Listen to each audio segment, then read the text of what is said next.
Friends welcome back to best counsellor. So काफी सारे students का डाउट आ रहा था कि हमें जो सीसेप काउंसलिंग में मॉक सीट अलॉट हुई है, क्या वो हमें सीसेप काउंसलिंग के राउंड 1 में अलॉट होगी या राउंड 3 में अलॉट होगी, एंड चॉइस फिलिंग किस तरीके से करना है आपको, इस टॉपिक पे आज हम इस वीडियो में बात करने वाले हैं।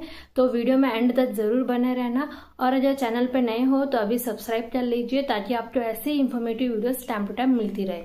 रही बात अगर हम रजिस्ट्रेशन करें तो वो आपका विंडो क्लोज हो चुकी है, लेकिन चॉइस फिलिंग में चेंजेस आप अभी भी कर सकते हो। तो आपकी जो लास्ट डेट है चॉइस फिलिंग लॉट करने की वो है आपकी 7 अगस्त। इससे पहले आप चॉइस फिलिंग में चेंजेस कर सकते हो, इसके बाद आप कोई चेंजेस नहीं कर सकते हो। एंड चॉइस फिलिंग किसी भी काउंसलिंग का सबसे ज्यादा इंपॉर्टेंट पार्ट होता है। अगर आप चॉइस फिलिंग अच्छे से करते हो तो आपकी रैंक पर आपको बेस्ट कॉलेज अलॉट हो जाती है। एंड कोई स्टूडेंट्स सिली मिस्टेक्स कर देते हैं जिस वजह से वो काउंसलिंग से भी बाहर हो जाते हैं, तो आप ऐसे सिली मिस्टेक्स को अवॉइड कीजिए। एंड अगर आपको हमारी टीम से सीसेप काउंसलिंग सपोर्ट चाहिए तो उसके लिए स्क्रीन पे दिए गए QR कोड को स्कैन करके आप हमारा सीसेप काउंसलिंग सपोर्ट ज्वाइन कर सकते हो। एंड नीचे जो हमारी वेबसाइट की लिंक गिवन है आप वहां से भी जाके हमारा सीसेप काउंसलिंग सपोर्ट ज्वाइन कर सकते हो। हमारी टीम के एक्सपर्ट्स आपको गाइड करेंगे एक बेस्ट चॉइस फिलिंग किस तरीके से बनाना है, आपको कौन सी कॉलेजेस में एडमिशन चाहिए उसे ध्यान में रखते हुए, एंड आपके जो भी डाउट्स होंगे उन सबको क्लियर करेंगे। तो वेट मत कीजिए, अभी आप हमारा सीसेप काउंसलिंग सपोर्ट ज्वाइन कर सकते हो। So now let's start this section. सबसे पहले हम बात करने वाले हैं जो स्टूडेंट्स का मेजर डाउट आ रहा है कि हमें जो मॉक सीट अलॉट हुई है क्या वो हमें राउंड 1 में अलॉट होगी या राउंड 3 में अलॉट होगी। तो आपको जो मॉक सीट अलॉट हुई है वो आपको राउंड 1 में भी अलॉट हो सकती है या राउंड 3 में भी अलॉट हो सकती है, एंड ये भी हो सकता है कि वो सीट आपको अलॉट ही ना हो, क्योंकि हो सकता है जो स्टूडेंट ऐसा हो जिसकी रैंक आपसे सिर्फ 1 या 2 नंबर आ गए हो। लेट्स सपोज अगर आपकी रैंक 1.5 लाख है एंड किसी और स्टूडेंट की रैंक 1,49,500 है, तो डेफिनेटली उसकी रैंक आपसे बेटर है तो वो सीट उससे अलॉट होगी। इस वजह से हो सकता है कि आपको वो सीट अलॉट ना हो। एंड अगर आपने अपने चॉइस लिस्ट में 1 से लेके 200 चॉइसेस फिल की है एंड मॉक सीट में आपको 100 नंबर वाली सीट अलॉट हुई है, तो आपको हो सकता है वो सीट 100 नंबर वाली वो सीट अलॉट हो भी सकती है, नहीं भी हो सकती है, लेकिन उसके जो नीचे आपने जो कॉलेजेस फिल किए हैं उसमें से कोई भी सीट आपको अलॉट हो सकती है राउंड 1 या राउंड 3 में।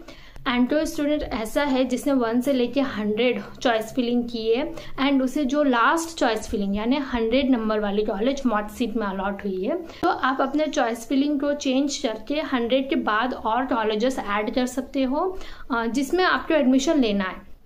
अगर तो स्टूडेंट ऐसा है कि मैंने जो 100 कॉलेजेस की चॉइस लिस्ट बनाई है मुझे उसी में एडमिशन चाहिए, उसके अलावा मुझे किसी कॉलेज में एडमिशन नहीं लेना है, तो आपको चॉइसेस को चेंज करने की कोई ज़रूरत नहीं है। लेकिन अगर कोई कॉलेजेस ऐसी है कि हाँ हमें अगर ये भी कॉलेज मिलती है तो हम इसमें भी एडमिशन ले लेंगे, तो आप उस कॉलेजेस को भी अपने चॉइस लिस्ट में ज़रूर रखना जो आपको मॉक सीट अलॉट हुई है उसके नीचे। इस तरीके से आपको मॉक सीट अलॉट की जाती है एंड इस तरीके से आप पता भी लगा सकते हो कि आपको कौन सी कॉलेजेस कौन सी ब्रांचेस मिलने के चांसेस है जब आपको मॉक सीट अलॉट होती है उस अकॉर्डिंग। सबसे इम्पॉर्टेंट, अगर किसी स्टूडेंट को कुछ कॉलेजेस ऐसी है पर्टिकुलर जिसमें एडमिशन नहीं लेना है तो वो अपने चॉइस लिस्ट में बिल्कुल मत रखना, क्योंकि CSAB counselling is a last counselling जिसके थ्रू आपकी NITs, IIITs, GIFTs की सीट्स फिल की जाती है। अगर कोई स्टूडेंट ऐसा है कि जिसे NIT, मणिपुर, मिजोरम इस तरह की कॉलेजेस में एडमिशन नहीं लेना है तो वो कॉलेजेस तो आप अपनी चॉइस लिस्ट में मत रखिए। एंड सबसे इम्पॉर्टेंट, अगर आपको विड्रॉ करना है तो आप राउंड 1 एंड राउंड 2 में विड्रॉ कर सकते हो, लेकिन राउंड 3 में आपको जो सीट अलॉट की जाती है वो आपको लेनी ही होगी, आपके पास कोई और ऑप्शन नहीं है। अगर फिर भी आप उस सीट को छोड़ देते हो तो आपके जो रिफंड होते हैं तो आपको 1 भी रुपये रिफंड नहीं किया जाएगा। जितना भी फीस आपने काउंसलिंग से पहले पे की है 39 या फिर 40,000 वो आपको रिफंड नहीं की जाएगी।